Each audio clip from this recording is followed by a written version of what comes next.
Buenas tardes. Como algunos os he saludado personalmente, porque aquí lo bueno que tenemos en FEDER que casi todo el mundo ya de vernos tantas veces casi nos vamos conociendo, ¿no? Y aparte, se lo decía anteriormente a una compañera, como las redes sociales nos permiten hoy en día, cosa que antes no nos permitían, valga la redundancia, y es que antes nos veíamos de encuentro en encuentro, de congreso en congreso, ahora prácticamente casi nos vemos a diario por las redes sociales. Con lo cual a uno da la impresión, aunque no lo viese desde la Escuela de Formación del año pasado, que lo vio ayer. Así que bienvenidos a todos, tanto a los que he saludado como a los que no he saludado. Mi nombre es Modesto Díez, yo voy a moderar esta mesa. Tenemos magníficos ponentes. Yo soy miembro de la Junta Directiva de FEDER. Vivo en una tierra magnífica que es Extremadura. Entonces tengo aquí hoy el honor también de estar con un compañero mío, porque FEDER está dentro de una estructura, por así decirlo, mayor, que es el CERMI, donde estamos todas las entidades que tienen que ver con la discapacidad, como decía el director general del Inserso, y uno de los ponentes, Daniel, es compañero mío en el comité ejecutivo del CERMI estatal, así que hoy estoy doblemente encantado de estar moderando esta mesa. Nos han dicho que seamos inflexibles con el tiempo, así que voy a rogar a los ponentes que tengan sus 5 minutos para la presentación de su tema. Después haremos unas preguntas y si nos queda tiempo, daremos también oportunidad a vosotros para que hagáis alguna pregunta a cualquiera de los ponentes. ¿De qué vamos a hablar en esta mesa? Bueno, pues el intercambio del conocimiento y buenas prácticas que surgen en todas nuestras entidades, es lo que decía también el director general del Inserso. Gracias a esas buenas prácticas, no solamente por lo que implica reconocimiento vía premio, como acaba de tener el CREER, sino el reconocimiento de nuestra satisfacción personal, que el trabajo que estamos haciendo lo estamos haciendo muy bien, y además, sobre todo, con ese trabajo en red, que también le hacía ilusión, podemos compartirlo con los demás. Con lo cual, lo que hacemos en nuestra entidad puede trascender de forma positiva a otras entidades que pueden aprender también mucho del trabajo que nosotros vayamos avanzando. Compartir experiencias propias de cada entidad, incidiendo en la puesta en marcha de proyectos exitosos. Y eso es lo que vamos a ver aquí. Así que vamos a empezar, en primer lugar, y yo ruego por favor a los ponentes que se atengan a su tiempo, sí que eso le encorsete, pero vamos a empezar por una ponente que viene de Croacia, un magnífico país, precioso país, Vlasta Smatsec, es complicado, ¿eh? Ella nos va a hablar, es la presidenta de DEBRA Croacia, y ella nos va a hablar del programa de desarrollo de su entidad destinados a niños recién nacidos que conviven con epidermolisis bullosa. Vamos a ver efectivamente los aprendizajes que hemos tenido en este proceso, las propuestas que hacen para mejorar el proyecto que llevan a cabo y la coordinación que tienen también con DEBRA Internacional. Así que toma su palabra, Vlasta, cuando usted pueda y cuando usted quiera.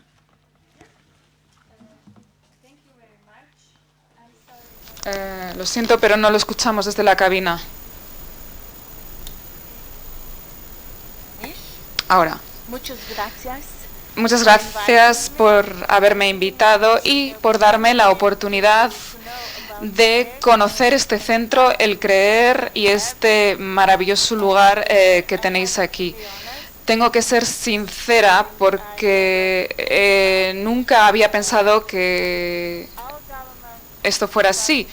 Nuestro gobierno todavía está pensando el hecho de siquiera ofrecer financiación y espero que algún día se decidan, pero hasta ahora tenemos que ser pacientes y hacer lo que podamos para apoyar a las familias en nuestro trabajo diario.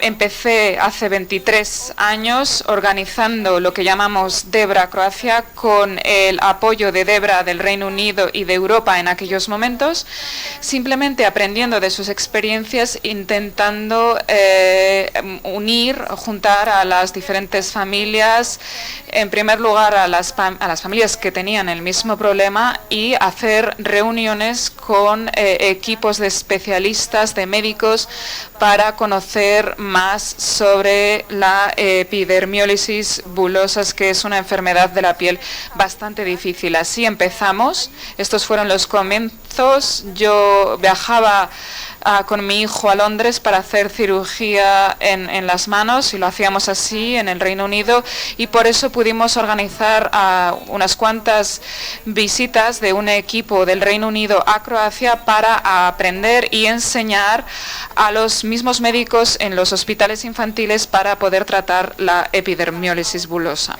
Estos fueron, digamos, nuestros primeros pasos.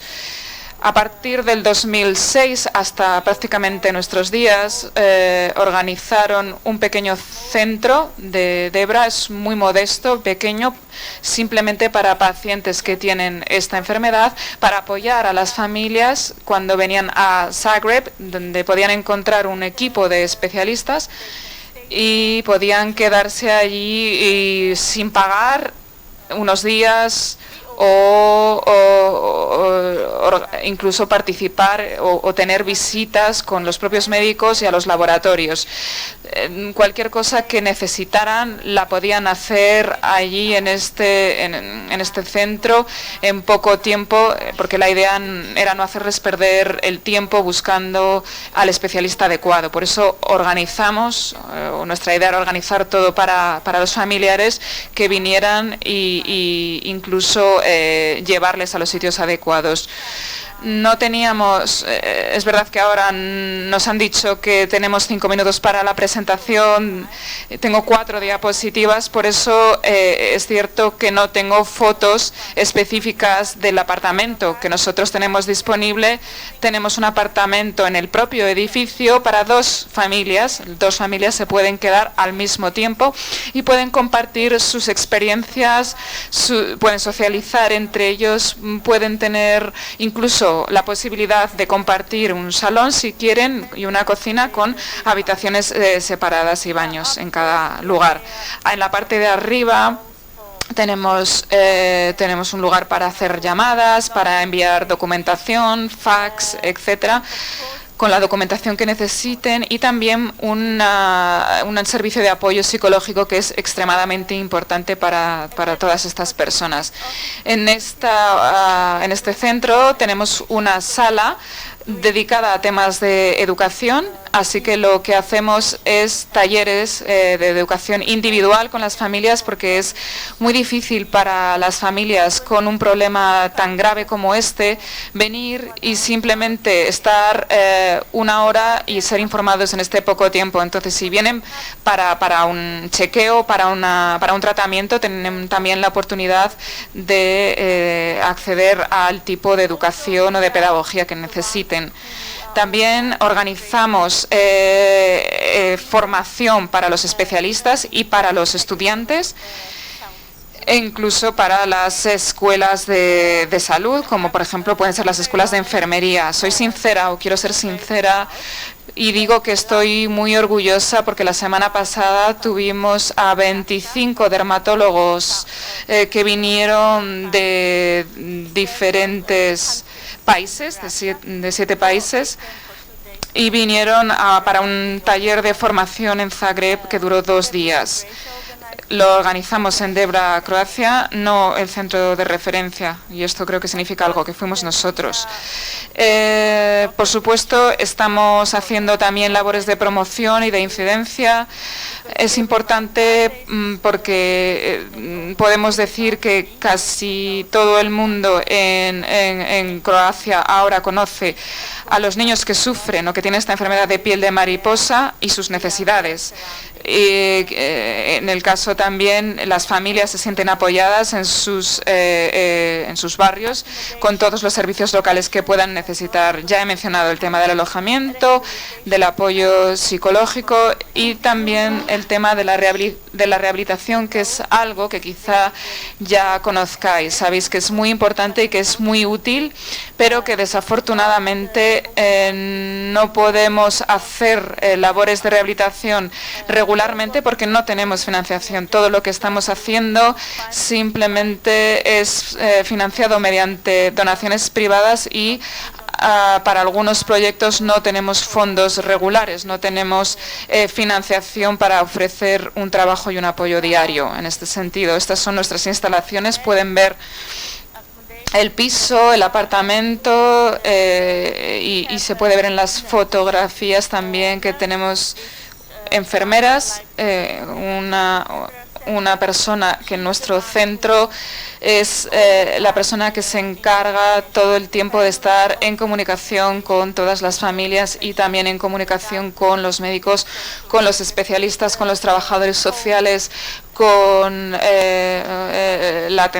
personas que se encargan de la atención de salud, con las instituciones para intentar organizar los mejores servicios posibles de cara a las familias. Esto en breve es lo que se me ha pedido que se presente y por supuesto me quedo aquí para contarles cualquier cosa o responder las preguntas que tengan. Muchas gracias.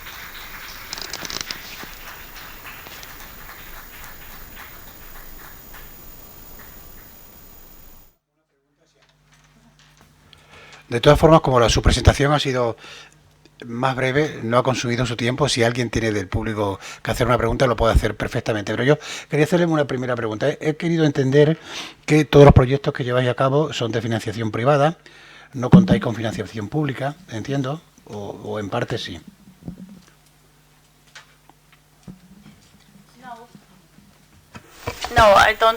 No, la verdad es que no tenemos financiación pública.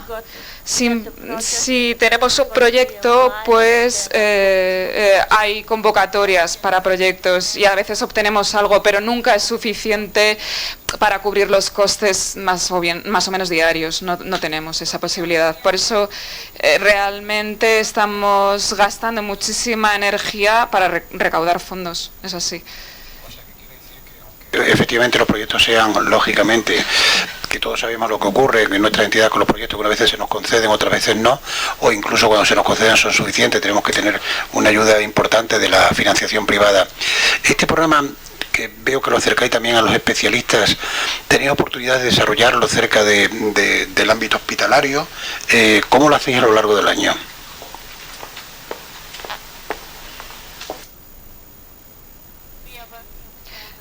Bueno, trabajamos cada día y todo el tiempo porque somos una institución, pero no estamos reconocidos como tal. Entonces lo que hacemos es colaborar con el Centro de Referencia de Epidermiólisis Bulosa, con el Centro de Educación y de Rehabilitación Universitario, con los centros de trabajo social y los centros de salud en Croacia, con DEBRA Internacional a nivel de Europa y la Alianza Croata de Enfermedades Raras, o sea, con todas estas entidades, porque tenemos que, por supuesto, colaborar, pero el tema fundamental en nuestro trabajo siempre es la comunicación y la colaboración. Como yo sé que hay aquí dentro del público alguna persona muy implicada también con Debra, tenemos tiempo para una pregunta en esta primera parte, porque nos quedan 3 minutos de los 15 que teníamos asignados a la primera ponente. ¿Alguien quiere hacer una pregunta? Muchas gracias, Blastad. ¿Es Smartset? Complicado, ¿eh? Vuelvo a insistir que tenéis un país precioso.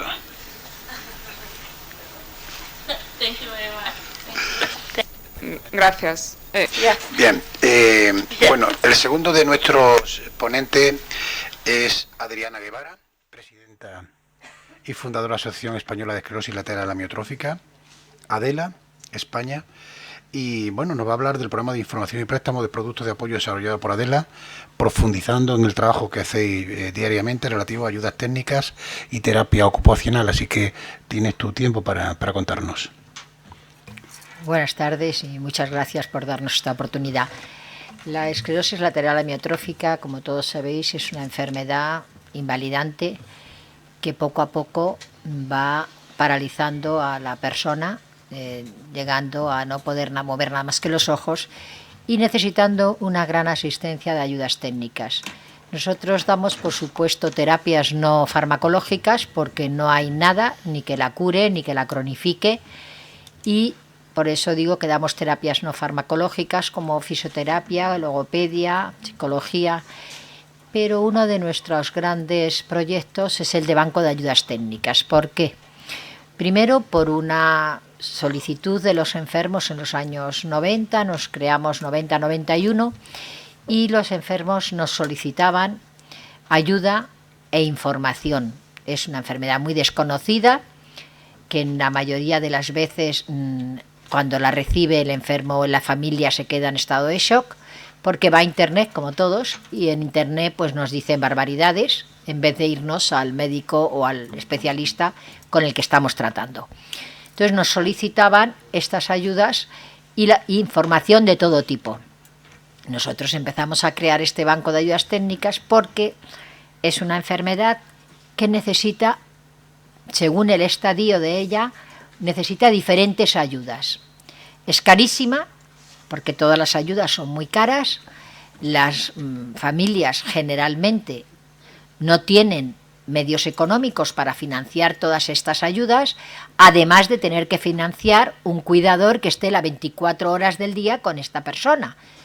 Si es el cónyuge el que cae enfermo porque deja de trabajar, si es el marido o la persona cabeza de familia, tiene que tener a alguien que pueda estar con esta persona las 24 horas del día a partir de cierto estadio. Entonces era muy importante crear este banco de ayudas técnicas. Era muy importante tener un terapeuta ocupacional que conozca muy bien las ayudas técnicas, los avances, todo tipo de soluciones, porque es una enfermedad que cada afectado es diferente el uno del otro, va a necesitar una ayuda o va a necesitar otra, y para eso es muy importante que la persona conozca tanto al afectado como qué ayuda técnica es la necesaria en determinado momento. Luego también lo pusimos en marcha porque está muy bien acogido por la empresa privada. La empresa privada, todo lo que sea tangible y que lo vea, pues le es más fácil darnos financiación. Cuando es material, una silla de ruedas, cuando es un comunicador, cuando es una grúa, lo ve que es más fácil que no se pierda. Y eso que estamos auditados y estamos revisados tremendamente, pero siempre hay empresas privadas que prefieren donar su dinero a las ayudas técnicas. ¿Qué hemos aprendido? Pues hemos aprendido varias cosas. Primero, la buena acogida, porque les facilitamos mucho el transporte, la recogida, la información, el tener una persona especializada que le diga qué le conviene. Todo esto lo hemos visto que era fundamental. Es fundamental porque, aparte que de la durabilidad es limitada, porque muchas veces si no tenemos la persona adecuada, nos ha pasado que compran una ayuda técnica carísima, se queda arrinconada en la casa y no sirve absolutamente para nada. En el préstamo, nosotros es un préstamo gratuito en el que exigimos una fianza que luego se devuelve. Hay quien la dona, pero nuestro proceso es que se devuelve la fianza con el fin de que se cuide. Muchas veces, si no tienes un sistema de gestión bueno, estas ayudas se pierden. Las prestas, no sabes qué ha pasado con ella, y nos damos cuenta al cabo de los meses o cuando fallece la persona que esta ayuda ha estado arrinconada. Luego es fundamental tener una base, una gestión, un sistema de gestión bueno para localizar en cada momento dónde está la ayuda, a quién se la hemos prestado y qué pasa, si la está utilizando o si no la está utilizando, porque somos nosotros, como todas las asociaciones pequeñas, nuestra financiación es muy limitada. Y si este enfermo no la está usando, lo vamos a necesitar en otro. Hay listas de espera que procuramos que sean lo mínimo, pero hay listas de espera. Entonces, con este sistema de gestión las tenemos totalmente localizadas y la terapeuta ocupacional lo que hace es que llama a menudo para ver en qué condiciones está esta ayuda técnica. Si se está usando, si no se está usando, si hay que arreglarla porque se ha podido estropear y no llaman. Es una enfermedad en que la familia está muy groggy, está muy afectada y muchas veces no tienen, no tiempo, sino yo creo que ni la motivación para pedir ayuda. Entonces, sabemos en cada momento dónde está esta ayuda. ¿Que necesitan otra? Cuando hablan con la terapeuta, sobre todo en las de alternativas a la comunicación, porque no es lo mismo una persona que está rígida, que mantiene su musculatura en una posición que puede utilizar un iris-bone, que es una comunicación a través del iris y que necesitas estar con la cabeza más o menos rígida, entonces con los ojos cliqueas, que una persona que ya se le cae la cabeza, entonces es muy dificultoso a esa persona a lo mejor utilizar un iris-bone y tiene que utilizar un Megavi. ¿Qué es un Megavi? Un Megavi es una pantallita en donde según donde mire, pues el alfabeto está dividido en 4 partes y según donde mire, pues luego va a salir prescriptivo. ¿Has mirado a la izquierda? Sí, plum. ¿Has mirado a la derecha? Entonces va a ir el mismo Megavi, va a ir escribiendo la frase que necesita esta persona. Y claro, eso va a ser en un estadio más adelantado o incluso con fotocopias, es decir, que hay muchos sistemas alternativos a la comunicación que depende del estadio va a ir necesitando. Y no podemos dejarlos en la casa parados sin utilizarse y sin estar bien informados. La otra cosa muy importante en esta información y en esta gestión es el cuidado del material. Nosotros prestamos este material gracias a una persona de mantenimiento que lo recoge, lo trae, lo revisa y lo da en buen estado. Muchas veces cuando va a recogerlo, esto está estropeado, está inservible, hay que tener una buena información, eso es una de las cosas que tenemos que mejorar, saber motivarles para que cuiden el material. Es un material caro, que se devuelve a veces en condiciones bastante lamentables que tiramos. A lo mejor es un colchón, una cama articulada es más difícil que haya que tirarla, puede ser el mecanismo de subida y bajada, pero un colchón sí hay que tirarlo, un sillón de estos que te tumbas, pues a veces ya digo que tenemos una persona, es muy importante la persona de mantenimiento, hay que tenerla, porque ya digo que además nosotros tenemos la misma persona en mantenimiento y transportista. Ayuda, lo trae, lo lleva, lo arregla, lo revisa y lo da en buenas condiciones. Pero nos falla un poco el concienciarles que hay que tener esto en buenas condiciones, que hay que devolverlo como se lo hemos prestado, hombre, después de un uso, como es lógico. Entonces, esto es muy importante. La comunicación, que debe ser muy fluida, tiene que tener un sistema de gestión y la persona apropiada. Si no tenemos, primero, un almacén para guardar todas estas cosas. Antes nosotros ahora, gracias a un servicio que nos han hecho en alquiler desde la Comunidad de Madrid del IBIMA, en el mismo local donde damos las terapias no farmacológicas, donde damos la formación, pues tenemos el almacén, que nos lo regalaron. Nosotros todo lo que tenemos siempre ha sido financiado gratuitamente. No nos gastamos, porque no lo podemos tener, claro. Nosotros dinero que se recibe es para el enfermo directamente, para darle oficio o psicología o comprar ayudas técnicas cuando hace falta. Entonces es muy importante tener un almacén para poder revisar, para poderlo localizar, para recibir las ayudas. Es tiempo y dinero lo que nosotros con este almacén, puesto que nos lo patrocinó una empresa grande comercial, es muy importante tener este almacén. El sistema informático de gestión, igual de importante. Y el personal de mantenimiento y de transporte. Tenemos semanalmente una sesión que se llama de ayuda al paciente. el comité del paciente. Semanalmente se estudia caso por caso qué le hace falta a este afectado, cómo está, en qué condiciones. Nos lo va a transmitir la terapeuta ocupacional, que es la que se encarga de llamar a las casas y saber. Entonces, en el comité del paciente semanalmente hay lista de esperas para las grúas, hay lista de esperas para los comunicadores.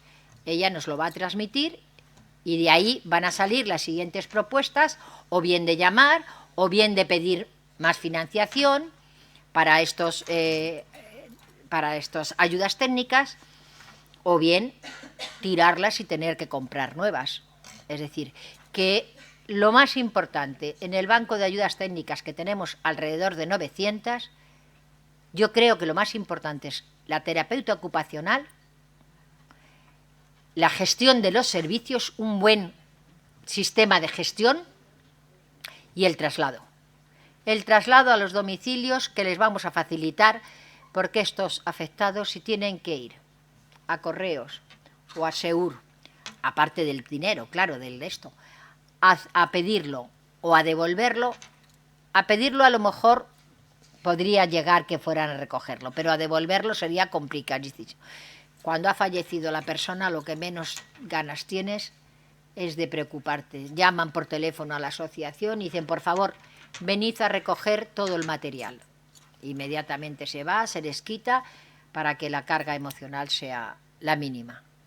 Es decir, que yo creo que es un banco de ayudas técnicas muy necesarios en esta enfermedad, ayuda mucho y tiene que estar muy bien gestionado para que sea fructífero. Yo creo que con esto es suficiente.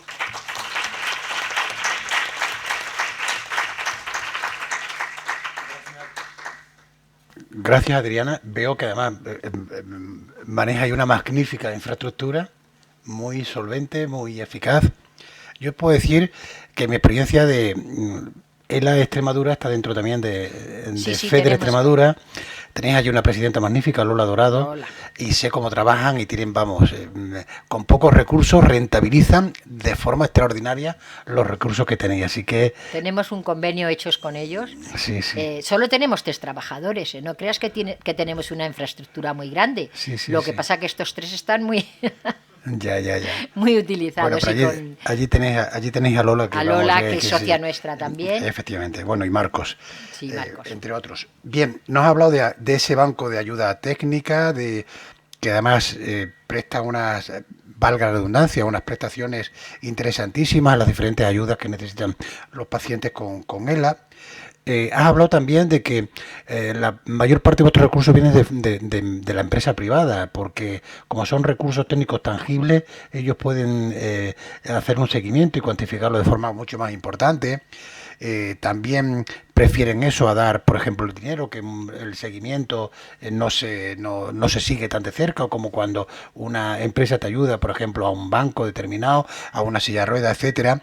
También nos ha hablado de los préstamos y de ese almacén también. Pero yo, la pregunta que quería hacerte era, porque claro, nosotros también tenemos que contar con la administración pública.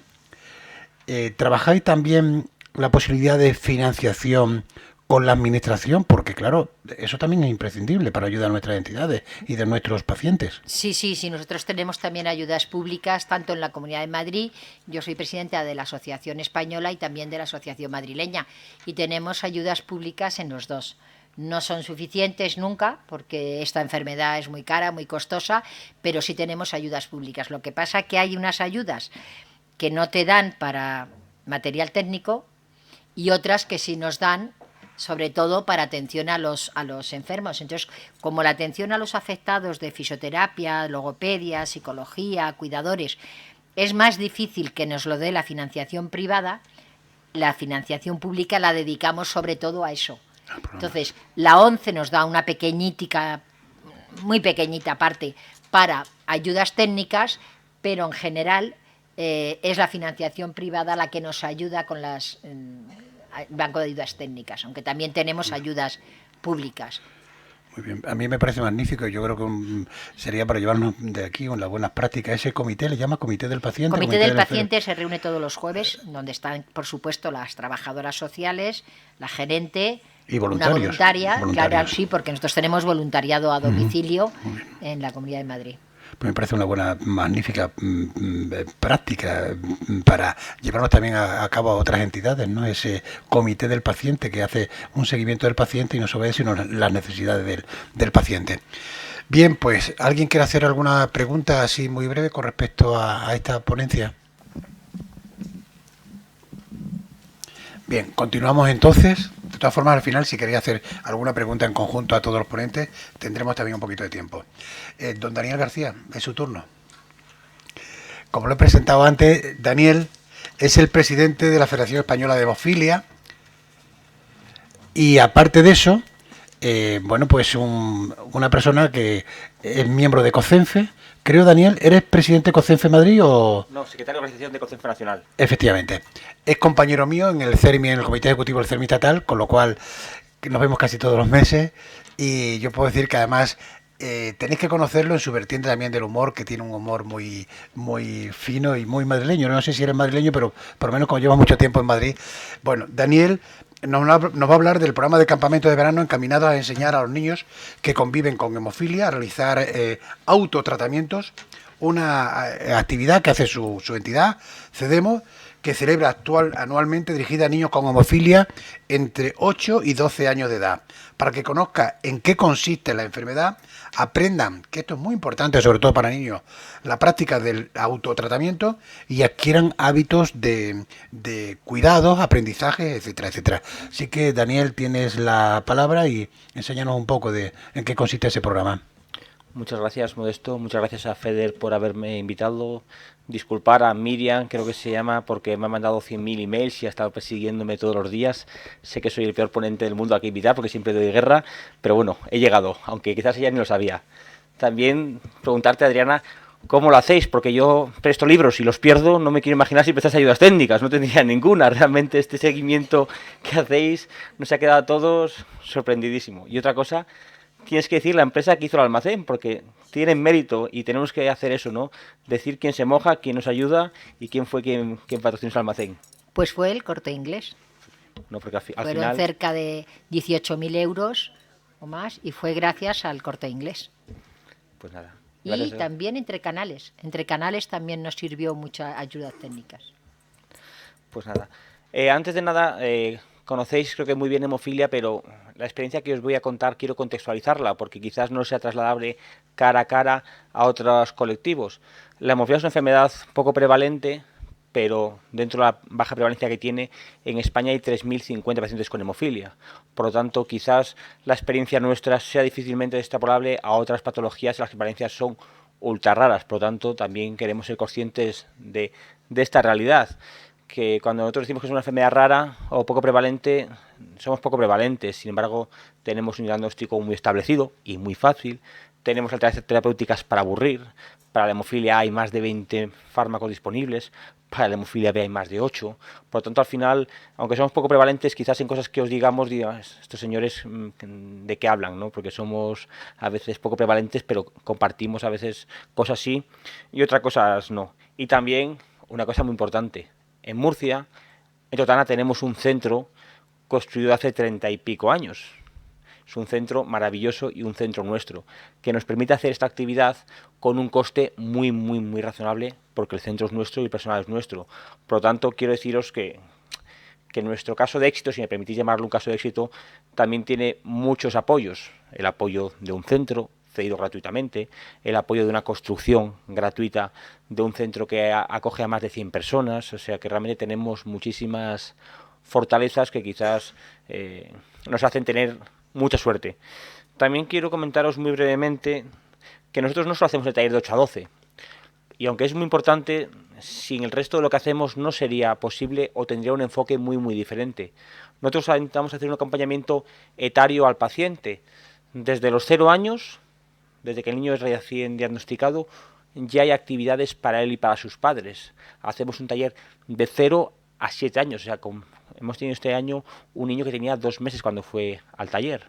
Y claro, en ese taller nos dedicamos muy mucho a los padres, a que los padres aprendan la enfermedad y que los padres puedan ser un prescriptor de la enfermedad, un prescriptor del cuidado, a acabar con la erradicación de la culpabilidad.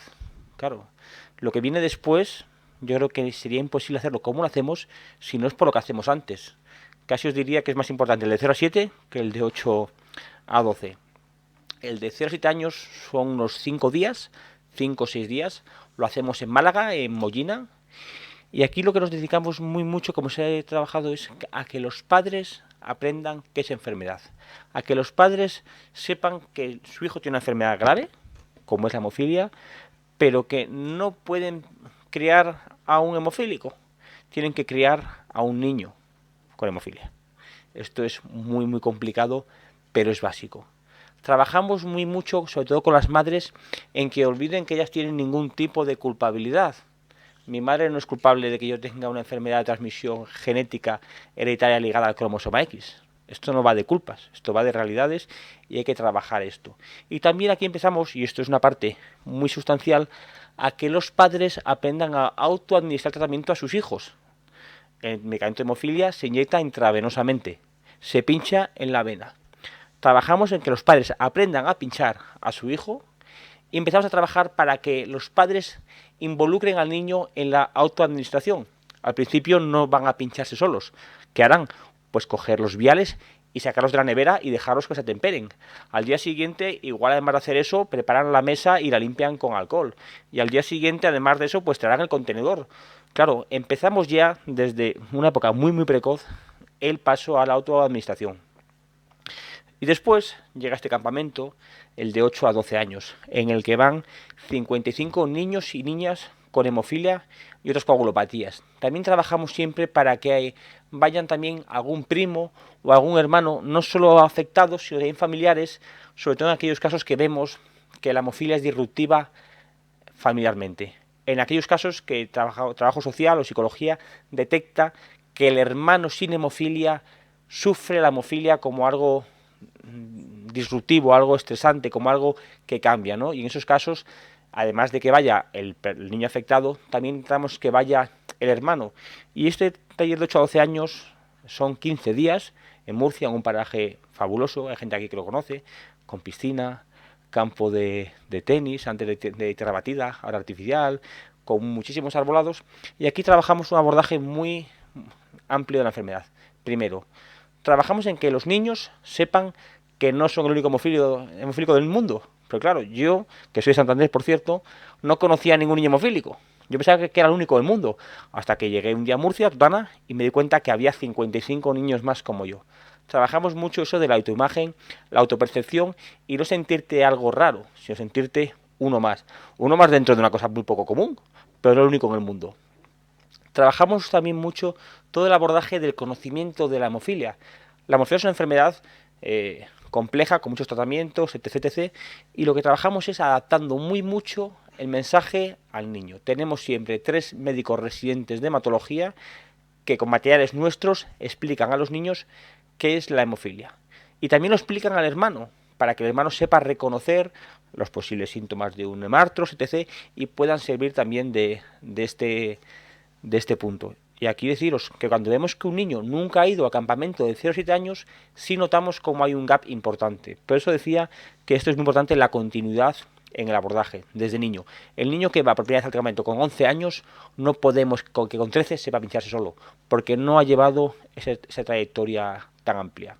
Hacemos, por supuesto, muchos talleres de psicología, porque curiosamente, bueno, o no tan curiosamente, sabemos que un niño con hemofilia, a pesar de no tener ninguna alteración articular significativa, tiene una calidad de vida percibida y una autoimagen percibida bastante menor que el de la población general en su mismo grupo etario. Por lo tanto, sabemos que estos niños, a pesar de que no tienen grandes problemas articulares, solo lo que son el componente hematológico, se perciben como que su calidad de vida es peor y que no son iguales de sus compañeros. Y hacemos un abordaje grupal e individual de los niños.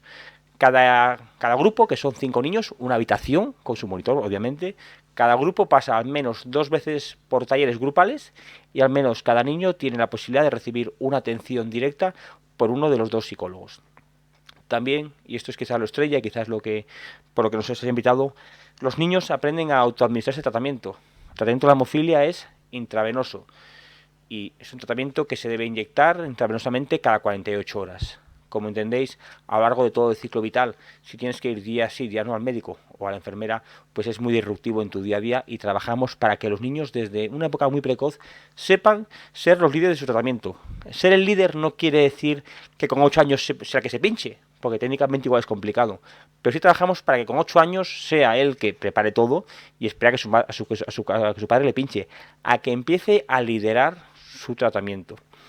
Y después de todo este abordaje, que es lo duro, todo eso obviamente no puedes tener a 55 niños durante 15 días recibiendo ponencias como la mía actualmente. Pues todo esto debe estar disfrazado de piscina, ping-pong, voleibol, campamentos, no sé qué, el Emotrivial, que es un juego que hacemos un trivial para que le hagas preguntas de la hemofilia, la ruleta de la fortuna de la hemofilia, que entonces los monitores se disfraza uno de la señorita de la ruleta para cambiar las letras de sitio. Por lo tanto, tenemos que trabajarlo muy intensamente, atándolo obviamente a niños de 8 a 12 años. Tenemos una gran suerte, llevamos 34 años haciendo este campamento, o sea, la metodología está muy rodada. Muchos niños, como yo, que de ese campamento luego hemos sido monitores, otros que iban como primo del hemofílico hoy en día son monitores. Realmente hay una continuidad muy grande y hay una cultura muy de la charca, muy del campamento, y eso es una de las grandes suertes que tenemos y es esta trayectoria tan amplia. Modesto, ¿cómo voy de tiempo? Muy bien, ¿cuántos faltan? 5 minutos más. Y luego... Vale, y os voy a contar ya, para acabar, una cosa novedosa que hemos empezado este año, que es, 13 a 18 y 18 a 35. Como os hemos dicho, esto es la continuidad. Con 12 años hay niños que se saben pinchar perfectamente, que a las 8 de la tarde, 8 de la mañana del lunes, decían, mamá, me tengo que pinchar antes de irme al cole, pero sin embargo ocurre lo que nos ocurrió a todos los niños, y a mí especialmente, tienes 15 años, y entonces ni mamá ni nada, no me quiero pinchar, no quiero ir al cole, lo que quiero es irme de jarana. Catástrofe total de la adherencia. 15 años, a mí no me digas, yo no me quiero pinchar, yo estoy fenomenal. Catástrofe. Y empezamos con el abordaje de 13 a 17 años. Obviamente, aquí es un cambio radical. Aquí se llama taller de ocio náutico. Hacemos vela adaptada en San Censo. Eso es lo que el adolescente piensa que va a hacer. Vela adaptada en el Real Club Náutico San Censo, que somos fijos hasta para eso. O sea, ahí van el rey y nosotros, ¿no? Pues ahí los chavales, vela adaptada, fenomenal, pero... de rondón, como diría un castizo, les metemos la píldora. Llevamos a una enfermera joven, a un psicólogo joven y a un monitor joven. Es decir, que tengan 20 y pico años y ellos tienen 15. Que perciban que el gap generacional es leve, aunque exista. Intentamos que los monitores hagan vida de ellos. Y aquí abordamos mucho la autoimagen, porque es tremendo cómo los adolescentes se perciben muy diferentes de sus iguales de edad, la sexualidad, porque también hemos visto como, no en España no tanto, no hay datos quizás, como los niños con hemofilia tienen algunas prácticas no del todo saludables en cuanto a su salud sexual y sobre todo muy intensamente ayudarles a crear el hábito de la adherencia terapéutica dura, porque veíamos como los niños con 15 años, si no eran realmente adherentes motu propio, cuando pasaban a la universidad y dejaban de estar bajo el estricto escrutinio de su madre o de su padre, se nos iba al garete todo el tema de la adherencia. Y este campamento, que ya te digo que se vende, y es así formal, taller de ocio náutico, lecer náutico, que es en Galicia, San Censo, lo que hacemos es meterles de rondón todas estas píldoras de psicología, de sexualidad y de adherencia. Y por último, y ya para acabar, porque tengo 2 minutos, 18 a 35 años. Los niños ya les gusta venir con nosotros, se lo pasan bien, pero claro, con 18 años dicen, bueno, ya no tengo más campamentos que hacer. Y con 18 van a la asamblea, con 20 van a la asamblea y con 22 ya no vuelven a venir nada de FEDEMO, porque el otro ya es muy aburrido, muy de reuniones, muy de médicos. Y hemos hecho un taller que es novedoso este año para seguir enganchándoles. Y sobre todo, y es muy importante, para que sean los futuros líderes de las asociaciones provinciales y regionales, porque percibíamos como hay asociaciones en las que ya no son los pacientes, son solo los papás de los niños que tienen 50 años, y el papá tiene 75, y el papá dice, mira, yo ya no estoy para estos trotes, que sea mi hijo. Y estamos trabajando en ese relevo generacional que a ver si lo conseguimos, adaptando mucho ya este taller, mayores de edad, pues mucha flexibilidad, no tanto de formación de hemofilia, que ya están formados, sino intentar meterles el gusanillo de la asociación. Y estamos a ver si lo conseguimos. Creo que ya he acabado. Muchísimas gracias. Muchas gracias. Me parece que no me he equivocado cuando he dicho lo del humor de Daniel, porque yo conozco sus intervenciones en el CERMI, y él tiene una forma, aparte de expresarse magníficamente, lo hace con ese humor simpático que le caracteriza. Gracias, Daniel. Yo tenía aquí una pregunta puesta, pero claro, es que ya no tiene en relación nada con lo que realmente era el contenido de tu exposición, porque claro, tu exposición se centraba con lo que a mí me han dicho solamente en esos campamentos, pero he visto que dilatáis la vida de vuestras, lógicamente, de vuestras acciones, etcétera, cosas que tenemos que aprender, y yo creo que es una buena práctica el resto de asociaciones. Yo tengo una asociación, síndrome de Upper, porque mi hijo tiene Upper Crash, porque mi hijo tiene un síndrome de Upper, y nos estamos dando cuenta que cuando nuestros hijos crecen, pues nosotros nos creemos que cuando nuestros niños nacen con el síndrome de Upper son niñitos con síndrome de Upper, y resulta que nos damos cuenta que nuestros hijos tienen ya 23 años y seguimos haciendo las mismas actividades el día que nos juntamos en la asamblea que cuando tenían 2 años, y se aburren enormemente. Con lo cual, esa es una buena práctica que voy a llevar yo, efectivamente, cómo ir cambiando de actividad.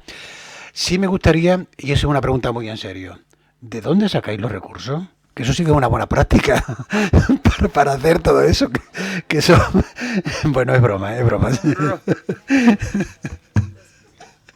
Somos privilegiados, tenemos un muy buen aporte de la industria farmacéutica, una parte muy importante, pero también cada día intentamos tener más aporte público y estamos intentando buscar convocatorias de subvenciones públicas que nos den cabida a lo que hacemos. Lo que sí nos hemos negado es a hacer lo que nos paguen. Nosotros hacemos lo que queremos que hacer y buscaremos el que nos lo pague. Y si podemos pagar los fondos propios, lo pagamos los fondos propios. Si tiene que ser en lugar de ocio náutico, será otra cosa. Y si tenemos que irnos, como nos hemos ido, a un sitio que estábamos en una habitación pequeñita, será una habitación muy pequeñita y muy modesta. Lo que sí tenemos claro es que nosotros buscamos el que nos financie lo que queremos hacer. Siempre hay que buscar la necesidad y no la oportunidad, o al menos en nuestro punto de vista, pero no te vamos a engañar que tenemos un buen apoyo público y privado. Muy bien.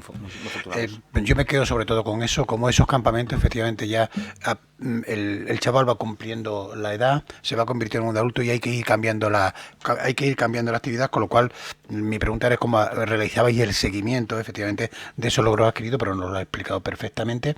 Decir que él representa también a COCENFE, porque COCENFE es una entidad que representa a personas afectadas con discapacidad física y orgánica, con lo cual, sí, Blas va a hacer una pregunta. Yeah. No, primero Blas y después Adriana. Ay, perdón.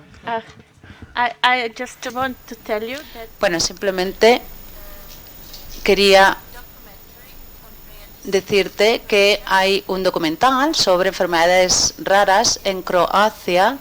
Uno de los directores es un chico con hemofilia y precisamente ha tenido que aprender a aplicarse el tratamiento a sí mismo. Se puede ver en YouTube, se llama Day by Day, día tras día. Y precisamente habla de pues las enfermedades raras, las enfermedades poco frecuentes y los desafíos a los que se enfrentan día tras día. Tenemos una red europea muy potente y curiosamente Croacia es un país muy puntero dentro del tratamiento de la hemofilia y es uno de los países en el que más formación nos ha proporcionado el resto de Europa, sobre todo en la autogestión del plasma. El plasma es un bien muy escaso. Y somos conscientes de que allí se han hecho muchísimas labores de difusión del día a día de la hemofilia. Sin embargo, sí hemos de reconocer que a día de hoy el día a día de un niño con hemofilia en Croacia es muy diferente al del niño español. La situación socioeconómica a día de hoy es diferente y un niño croata tiene probablemente una carga de enfermedad que nosotros igual no tenemos desde hace, puede ser 12 años. Por lo tanto, es difícil extrapolar cara a cara esas realidades, pero por supuesto que lo hemos trabajado y en España hemos trabajado un documental muy parecido probablemente al que me comentas, que se llamaba Ramas Negras, poniendo el día a día de la persona con hemofilia, porque aquí, digamos, he intentado dar pinceladas, pero por supuesto es una enfermedad cuya situación actual de la enfermedad sin tratamiento es la que es, una esperanza de vida sin tratamiento de unos 16 años y por supuesto con daño articular muy elevado. Y lo que tú dices, inyecciones intravenosas día sí, día no. Yo tuve una época que me pinchaba todos los santos días de mi día, yo solo. y estuviese de vacaciones trabajando en Madrid o en Albacete. Por lo tanto, sí tiene una carga de enfermedad importante, que es lo que probablemente este documental trataba de transmitir. Diana, ¿quería hacer otra pregunta? Sí, quería preguntarle, que me ha parecido muy interesante, no solo para la hemofilia, para esto, para todas las enfermedades raras, los hermanos, cuando me has dicho que cuando hay un enfermo con un afectado en la familia con una enfermedad rara es muy disruptiva y los hermanos en general lo llevan muy mal, sintiendo celos, sintiéndose alejados. Entonces quería preguntarte, que me ha parecido interesantísimo esto, si esta terapia psicológica solo la hacéis en los campamentos o si también la lleváis a cabo en distintas agrupaciones. Es la pregunta $1.000.000 de dólares. Por supuesto que todo lo que se controla lo que hacemos en el campamento centralizado, pero 15 días, por muy fantástico que seas, no sirve de nada si el resto del año no hay un seguimiento por su asociación provincial o regional correspondiente. Por supuesto que hay que hacerlo. Y por supuesto que hay muchos niños que sufren esto. También hay que reconocer que hay muchos niños que son prescriptores de cuidados de su hermano. Niños que se sienten no celosos, sino culpables. Niños que dicen, oye, yo es que puedo hacer esto y tú no. O sea, que realmente no siempre es el celo, a veces es la protección. Y en muchos casos no es un círculo negativo, es un círculo virtuoso, en el que el hermano es un elemento más de procurar cuidados, de ayudar a la mejor adherencia y demás.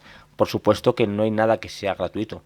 Esto supone que su hermano desde el principio haya entendido que es una enfermedad, haya entendido eso y sobre todo trabajar con los padres para que sean conscientes de que su hijo Pedro tiene hemofilia y su hijo Juan no, pero tiene 2 hijos. Y Juan tiene un hermano que se llama Pedro y Juan quiere a su hermano, por lo tanto no puedes cambiar la vida de la familia para que sea lo de los cuidadores o los enfermeros de Juan. No, son los papás de 2 niños, que puede ser que el hemofílico sea un trasto y tiene que estar castigado y el otro es un bendito varón que tiene que jugar al fútbol. Pues tiene que ser así y lo trabajamos e intentamos conseguir, pero por supuesto tiene que ser el día a día. 15 días, por muy bueno que seas, no puede cambiar 360. Quería agregar algo. Anoche en la cena tuvimos una interesante charla vinculada precisamente al tema, perdón, estoy un poco mal de la garganta, al tema de los hermanos en relación a las enfermedades poco frecuentes y al lugar que ocupan y a cómo esto los afecta. Y bueno, empezamos a pensar en la idea tal vez de hacer una actividad específicamente para tratar el tema de los hermanos, que nos parece muy importante porque muchas veces se sienten relegados, sienten responsables, se sienten culpables, tienen una carga en relación a la enfermedad que a veces los supera, se espera de ellos más de lo que correspondería a veces y es bueno darles el lugar y me parece que es un tema importante para considerar. Gracias. Blasta, muy breve, muy breve. Yes, just want to say, just to confirm what... Quería confirmar lo que acabas de decir. El apoyo a los primos, a los hermanos es fundamental. Nosotros también lo trabajamos con la epidermiosis bulosa porque necesitan poder hacer una vida normal y salir. Gracias por esa observación. Bueno, y terminamos ya con nuestra cuarta ponente, Inés Castellano, aquí a mi derecha. Nos conocimos en un encuentro en Aliber. ¿Estuviste en Lisboa en el primer encuentro Aliber, en Lisboa? El primero fue en Murcia. El segundo en Lisboa, efectivamente. Yo estuve en el segundo. Bueno, es presidenta y fundadora de la Federación Argentina de Enfermedades Poco Frecuentes, FADEPOT, presidenta también de la Asociación Civil Creciendo y vicepresidenta de Aliber, la Alianza Iberoamericana de Enfermedades Raras. Voy a contar una pequeña anécdota, si me permite, Juan Carrión, que está por allí, y espero no caer en una indiscreción. El otro día, no sé si Daniel, me parece que no te vi, el otro día nos recibió Casa Real, el rey y la reina, nos recibieron en el Palacio de la Zarzuela a todos los miembros del Comité Ejecutivo del CERMI Estatal. Daniel, ¿tú estuviste o no pudiste ir? No estuviste, ¿no? Bien, tuvimos todos los representantes de todas las entidades que componemos el CERMI Estatal. Y una de las preguntas que se le hizo a la reina fue precisamente que por qué este tejido asociativo que nosotros tenemos aquí en España, que funciona también en torno al tema de la discapacidad, que deberíamos efectivamente exportarlo también, sobre todo por nuestra influencia con Sudamérica, con los países iberoamericanos. ¿Y sabéis qué contestó a la reina, a todos los representantes que estábamos allí? Porque, exceptuando la ONCE, que sí es verdad que tiene un proyecto muy avanzado, nos puso a FEDER como ejemplo a través de Aliber de ese magnífico trabajo que se está haciendo en torno a las enfermedades raras en Iberoamérica. Así que lo digo, Inés, para vuestra satisfacción. Nos puso de ejemplo la reina que mañana va a estar aquí con nosotros. Así que ella nos va a hablar, Inés, del estado de situación de las enfermedades raras en Argentina y Latinoamérica, la idiosincrasia del Estado federal argentino y el contexto iberoamericano, muy importante también, en general en torno a las enfermedades raras, y va algo que nos ha dicho aquí el director general del INSERSO, la importancia del trabajo en red de entre todas las entidades, no solamente con Latinoamérica, sino también con Europa a través de FEDER, lo que es Aliber. Así que, Inés, como tú vienes de muy lejos, te voy a dar, y tenemos tiempo, si quieres, 5 minutillos más, hasta y media. Ahí vamos. Bueno, pido disculpas, pero estoy un poco mal de la garganta. Espero que no. Bueno, agradecer a todos, agradecer a los organizadores, saludar especialmente al CREAR por sus 10 años y a FEDER por su 20º aniversario y, bueno, esta posibilidad de participar en esta escuela. Bueno, en base a los temas que se me solicitaron, contarles un poco sobre FADEPOF. FADEPOF es una organización de segundo grado constituida por organizaciones de primer grado, que son asociaciones, fundaciones o grupos de pacientes o familiares con una enfermedad poco frecuente. Ese es el término que utilizamos en Argentina, poco frecuentes y no raras. Empezamos a trabajar en el año 2011 y tuvimos la constitución legal, la personería jurídica en diciembre del 2013. Tenemos una amplia normativa en relación a salud, específicamente en enfermedades poco frecuentes. Contamos con ley propia, la ley 26689, que es de julio del 2011, que es muy completa, que fue reglamentada a través del decreto reglamentario, no lo quiero decir mal, 794 del 2015, luego de casi 4 años de su promulgación. El decreto reglamentario es muy pobre, deja muchos artículos sin reglamentar, pero en general, si combinamos la ley con su reglamentación, tiene puntos importantes que del todo no son tenidos en cuenta, no son respetados. Habla de la creación de un programa de enfermedades poco frecuentes que está vigente, pero que no cumple con las expectativas, sino da respuestas a las necesidades del colectivo. Habla de la creación de un registro de enfermedades poco frecuentes, de la creación de un registro de personas, de pacientes con enfermedades poco frecuentes. Ambos deberían ser actualizados una vez por año. El registro de enfermedades poco frecuentes debería ser en base a la epidemiología nacional. Como ustedes bien saben, una enfermedad puede ser poco frecuente en Europa y no serlo para nosotros. Y al día de hoy, al no contar con un registro, nos basamos en los datos de Orphanet. Por lo cual, estimamos que en Argentina debería haber aproximadamente 3,5 millones de personas con una enfermedad poco frecuente o que están en búsqueda o que tienen la sospecha. Saben perfectamente que cuando en una familia irrumpe una enfermedad poco frecuente, podemos multiplicar esa cifra por 4 porque toda la familia se ve afectada. En relación a la prevalencia, nuestra ley establece que una enfermedad es poco frecuente cuando afecta al menos a 1 cada 2.000 personas, que es el mismo que en Europa. Y en relación a normativa en salud, en la Argentina la salud es un derecho constitucional exigible. A pesar de tener normativa, en la práctica muchas veces es necesario judicializar para poder acceder a los derechos con los que contamos. Tenemos lamentablemente una falta de políticas públicas específicas vinculadas a enfermedades poco frecuentes. Con lo cual seguimos con demoras para llegar en lo que tiene que ver con sospecha, para acceso al diagnóstico, para acceso a terapia cuando es indicada y cuando está disponible, cuando en relación a esa enfermedad existe alguna terapia. Y por otra parte hay diferencias también en relación a si una persona vive en una provincia o en otra y a los distintos niveles de seguro de salud que tenga. En relación a esto, entonces, nuestro sistema de salud es, dentro de lo que es América, uno de los más fragmentados y segmentados. Tenemos 3 niveles de posibilidades de tener cobertura: el nivel público, el de las obras sociales y el de las prepagas. Las prepagas son en aquellos casos en los que la persona puede pagar en forma privada un seguro de salud. Las obras sociales, se llega a tener una obra social a través del aporte que hace cada trabajador en relación de dependencia y su empleador, y le da la posibilidad de tener una cobertura a través de la obra social, y luego el sistema público, a través de del Ministerio Nacional y provinciales. Pero a su vez existen duplicidad. Una persona puede tener una obra social y a su vez tener una prepaga, y puede, si lo necesita, atenderse a través del sistema público. Con lo cual el sistema no es eficiente, no es claro su funcionamiento, y está realmente la situación complicada. Además de que la situación complicada que tenemos en el país hace que en este momento 1 de cada 3 personas esté atendida por el sistema público. Muchos de los que pagaban sistema privado ya no pueden seguir haciéndolo y vuelven a su sistema de obra social, y aquellos que tenían obra social perdieron su empleo y no les queda otra opción que el sistema público, que está colapsado y que no puede dar respuesta a todos los pacientes que requieran de él.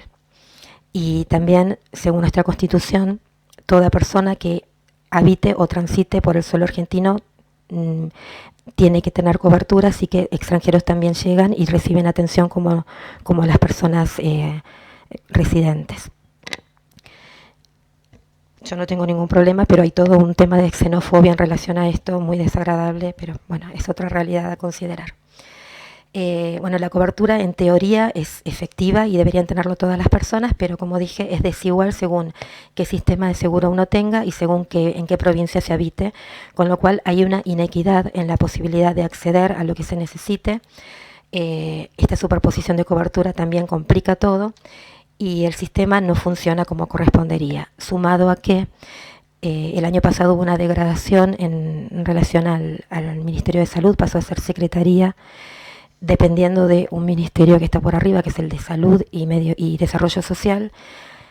El presupuesto asignado para salud es de medio punto del Producto Bruto Interno del PBI, con lo cual es poco y nada la importancia que se le da a la salud y las posibilidades que hay con estos pocos recursos, y todo lo que hay que hacer en relación a este tema. Hablamos de salud en general. Enfermedades poco frecuentes es una partecita dentro de lo que es salud. Desde FADEPOF hacemos un trabajo importante y somos referentes desde todos los ámbitos. Trabajamos en difusión, en concientización, en fortalecimiento de las organizaciones, pero nuestro fuerte tiene que ver con lo que es incidencia en políticas públicas. Todo lo que logramos en el contacto con los legisladores y en incidir en lo que son derechos para enfermedades poco frecuentes deriva en beneficio para las organizaciones miembros y para aquellas que no son miembros, pero que también tienen vinculación a enfermedades poco frecuentes. Y en algunos casos también por propiedad transitiva, en otros casos que aunque no sean poco frecuentes. El programa que dije que existe, que está en funcionamiento de enfermedades poco frecuentes, tiene una mirada muy, muy acotada, muy limitada, no da respuesta. Es por eso que desde FADEPOF se ideó un plan de enfermedades poco frecuentes que lo que busca es dar contenido a este programa en relación a sus acciones, que dé efectiva respuesta a lo que se necesita, que se establezcan metas, que se puedan cumplir esas metas, que sean medibles, que sean corregibles a medida que se va avanzando. Se presentó en 2 oportunidades a las autoridades. Es todo un tema conseguir interesar a las autoridades con esta poca voluntad política vinculada a la salud. Conseguimos identificar personas individualmente que están interesadas. Nos pegamos mucho a esas personas tratando de conseguir algo a través de ellas, pero bueno, como no hay una bajada de importancia en relación a la salud en general, cuesta mucho todo. No hemos logrado firmar el convenio de cooperación como para poder avanzar con este plan que hemos presentado. Nuestro país también es federal, con lo cual esta propuesta de plan se acercó a cada una de las provincias, porque es importante que cada una de las provincias se adhieran, de modo tal que los ciudadanos de cada provincia tengan los mismos derechos independientemente del lugar donde vivan. La misma situación es en relación a la ley de enfermedades poco frecuentes. Al día de hoy, la mitad de las provincias han adherido, con la otra mitad seguimos bregando para que se adhieran a la ley para tener igualdad para sus ciudadanos. Parte del plan de enfermedades poco frecuentes que presentamos está relacionado con el registro de enfermedades poco frecuentes, que denominamos RENEPOF. Como dije, la ley y su reglamentación indicaba la obligatoriedad de crear un registro. no tenemos datos epidemiológicos. Fue entonces que desde la Federación se decidió encarar el trabajo de elaboración de un registro, que se hizo en forma muy responsable, muy concienzuda, con mucho método. El póster lo preparé en relación al... Está haciendo ruido esto. En relación precisamente al RENEPOF. Se presentó también a las autoridades porque, bueno, justo cuando se enteraron desde el Ministerio que estábamos haciendo un plan, salieron rapidito a tratar de cumplir con lo que tenían obligación de hacer y que pasados tantos años no habían hecho. Bueno, armaron un registro realmente pobre, lamentable, tristísimo. Tuvieron que reconocer que el nuestro superaba ampliamente el que ellos habían elaborado.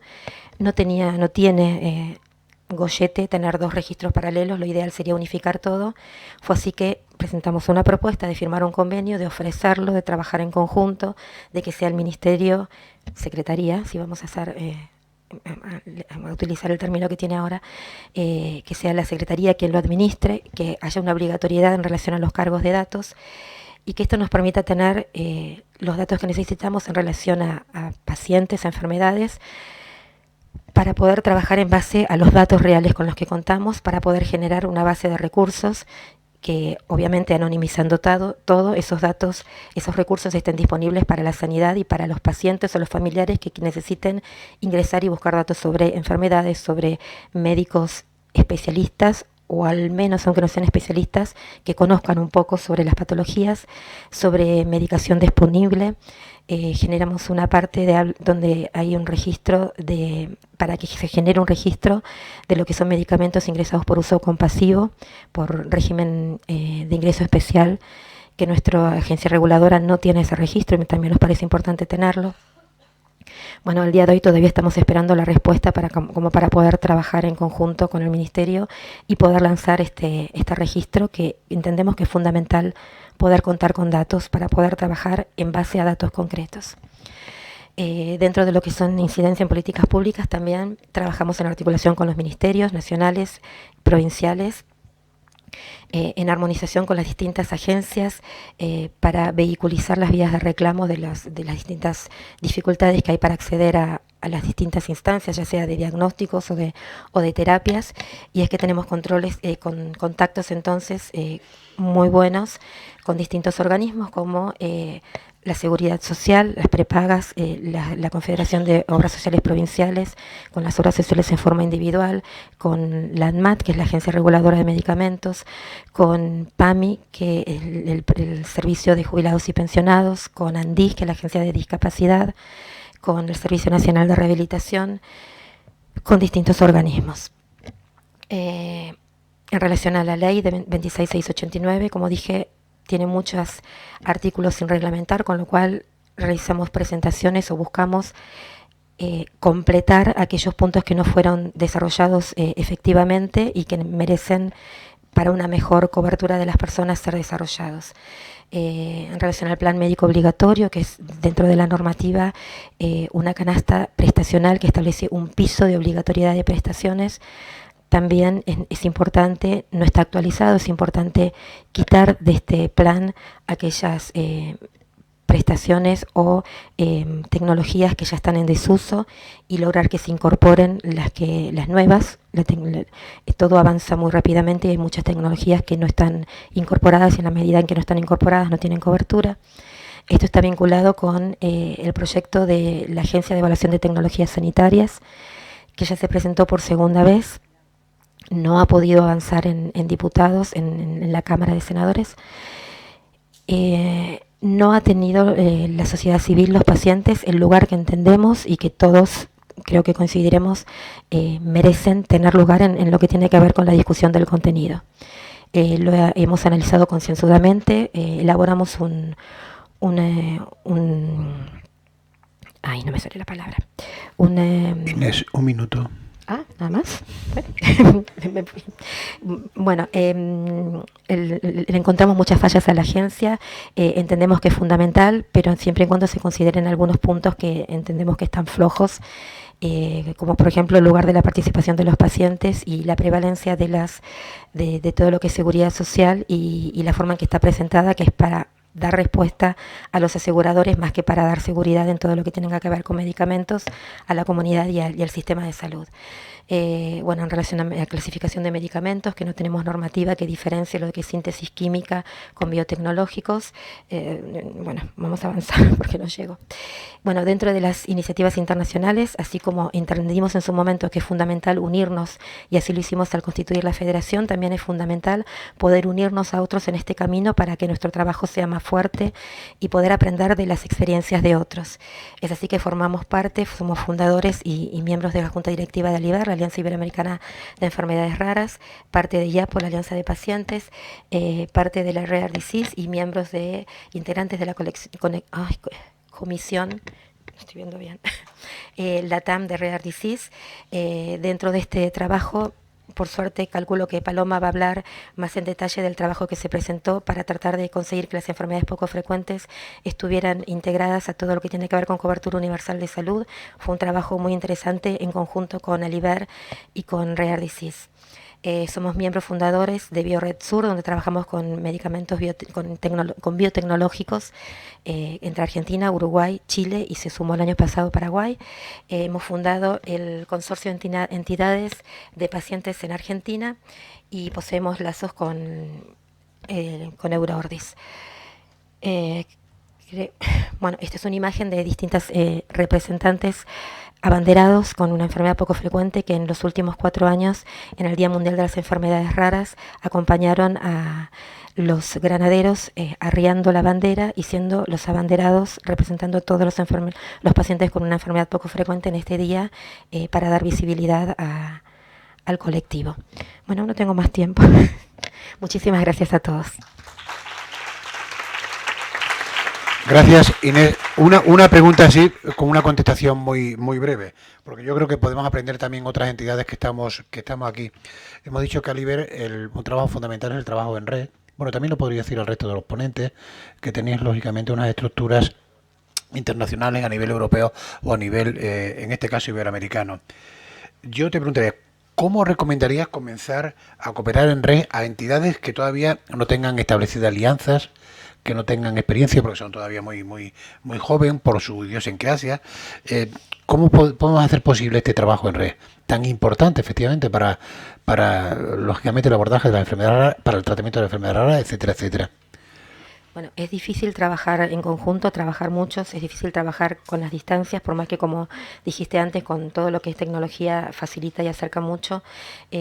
Con Aliber estamos recorriendo un camino y estamos viendo todavía cómo encontrar el modo, escucharnos, preguntarnos, aprender de la experiencia ajena, tratar de fortalecernos en el otro, de poder, la posibilidad de presentarnos ante algún requerimiento con autoridades, pudiendo dar como ejemplo cómo se soluciona un problema similar al nuestro en otro país, decir, en otro país la situación era similar, se pudo, no es necesario inventar la rueda, un término que le gustó a Juan en su momento. Podemos repetir esto, caminar sobre un camino ya recorrido y exitoso, y caminar de la mano con otros, caminar de la mano en forma colaborativa, no confrontativa.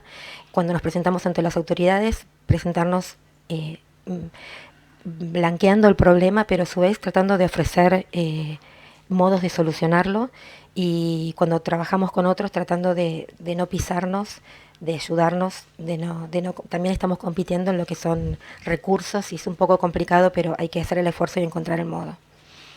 Gracias. Y solamente una última pregunta, cualquiera de los 4 me podéis responder. ¿Qué le diríais a una entidad de las que se encuentra aquí que quiere emprender un proyecto similar, al vuestro, al que vosotros habéis emprendido, que lo lleváis a cabo con tanto éxito y que ya tenéis cuantificados los logros? ¿Qué le recomendaríais a una entidad para hacer un proyecto parecido al vuestro? Respondo. Sí, Adriana. No hay nadie que responda. Nuestro proyecto, que es muy importante, depende de qué enfermedades, claro, pues la necesidad que la soliciten los enfermos, que se vea esa necesidad, que se tenga una persona encargada de informar. La información es básica, que tengan un almacén y solamente un programa de gestión. Yo esas 3 cosas creo que serían suficientes para emprender un banco de ayudas técnicas en otras enfermedades que sería necesario. Daniel, ¿querías apuntar muy brevemente? Muy brevemente, ¿no? Muy brevemente también, apaga igual que si no se va. Simplemente, bueno, voy a decirlo en voz alta si me escucháis. ¿Me acerco al centro? Es que... Perdón. Simplemente lo que comentaste antes. Es muy importante adaptar las actividades a los grupos etarios y a los colectivos que hacemos.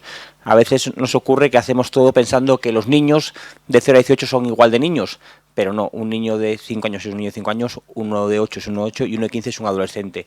Y cuando hemos intentado hacer cosas muy colectivas, al final ocurre que no salen bien porque el de 15 se aburre y el de 3 no se entera. Por lo tanto, es muy importante estratificar muy bien por grupos etarios. Y yo sí os diría esto como comercial de la Asociación Murciana de Hemofilia: tenéis que conocer La Charca, que es un centro que tenemos en Murcia, es un centro fabuloso, es un centro adaptado, accesible y con unos precios muy razonables para entidades sociales. Por lo tanto, si tenéis algún tipo de actividad que tengáis que hacer, yo os recomiendo que pidáis el dossier a Murcia o a FEDEMO, a quien sea, porque de verdad que os va a gustar, está muy adaptado y es un sitio pensado para personas con discapacidad. Gracias, Daniel. Blasta, ¿alguna Sí, última? en relación Muy breve. En relación a proyectos, me parece fundamental estudiar la situación, identificar que el proyecto dé respuesta a una realidad, porque si no, no va a tener demasiado sentido.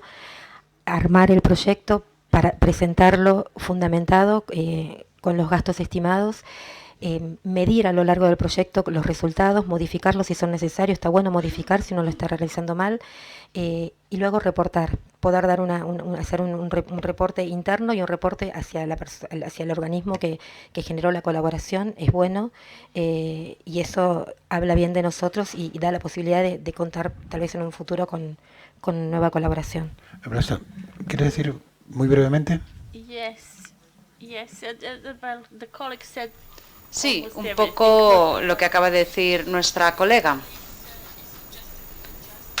Simplemente hay que ajustar y adaptar cómo se comunican, cómo se divulgan nuestras experiencias, lo que hacemos, a fin de sentar las bases para que las buenas prácticas que vamos adquiriendo pues puedan aplicarse y difundirse en otros lugares. Alba, Sí, quisiera hacer una pregunta a todos los ponentes. Bueno, lo primero, daros las gracias por haberos trasladado desde vuestros diferentes lugares de origen para venir a compartir vuestro conocimiento, que para nosotros es un auténtico privilegio tener asociaciones y a personas con vuestra trayectoria profesional y personal aquí en la Escuela del Creer. Me gustaría preguntaros si creéis que cada uno de vuestros servicios en un futuro, con la estructura y los recursos necesarios, se podría también ampliar a otras asociaciones u otras patologías. Si tal vez, como nos ofrecía Daniel, el centro, que se pueden beneficiar a lo mejor otras entidades, ese tipo de campamentos adaptado o ajustado a las necesidades particulares de una patología afín podría ser ampliado y extrapolado a otras enfermedades. Del mismo modo, pues en el caso de las ayudas técnicas, si cree que otras patologías también afines podrían beneficiarse de este banco de recursos. También en el caso de la atención hospitalaria, si tal vez patologías similares pues también podrían beneficiarse, de modo que se pudiera extender este tipo de recursos a otras entidades y pudiéramos comenzar a trabajar en red. Son muchas preguntas, así que cada uno puede contestar muy brevemente a lo que os corresponda. Es una pregunta para todos, pero bueno, porque también para Luciana la incidencia política. Habla también de recursos técnicos, etcétera. Adriana, ¿quieres intervenir tú y después interviene? Muy brevemente, que estamos ya fuera de tiempo. Sí, efectivamente el banco de ayudas técnicas es extrapolable a cualquier enfermedad que necesite en diferentes estadios diferentes ayudas técnicas. En cuenta que hay patologías que a lo mejor la misma ayuda técnica le sirve toda su vida. Entonces tendría que ser una enfermedad que necesite, dependiendo de cómo esté, diferentes alternativas a la comunicación o al traslado, al movimiento. Entonces depende de si es extrapolable siempre que se den estas condiciones. Placer. ¿Quiere decir algo? Yes, I can tell that this is. Bueno, precisamente Me parece que sí, porque campamentos, iniciativas educativas se pueden aplicar a cualquier enfermedad, puesto que mejoras las habilidades sociales, mejoras la interacción cultural y, por supuesto, también el conocimiento de las enfermedades. El RENEPOF que creamos, por el modo en que está armado, busca la interoperabilidad de los datos y está con un sistema de Open Data, con lo cual se lo puede ofrecer a cualquier otro país, organización que le interese, porque es modificar algunos datos y acomodarlos a los términos que se usan en el país, pero está disponible. Bien, es que estamos fuera de tiempo, además tenemos que hacer un par de anuncios antes. Yo rogaría al ponente, a Daniel, vamos a ponernos de pie para hacer una foto de grupo los ponentes y después le voy a dar el paso a Alda y Cuca, me parece que me has dicho antes, Alda y Cuca. Un momentín, Daniel, nos vamos a hacer una foto, van a hacer un anuncio y después del anuncio nos vamos a tomar un coffee break. Bueno, no sé si es coffee solo o coffee break también, no sé si será, pero vamos, un coffee por lo menos sí.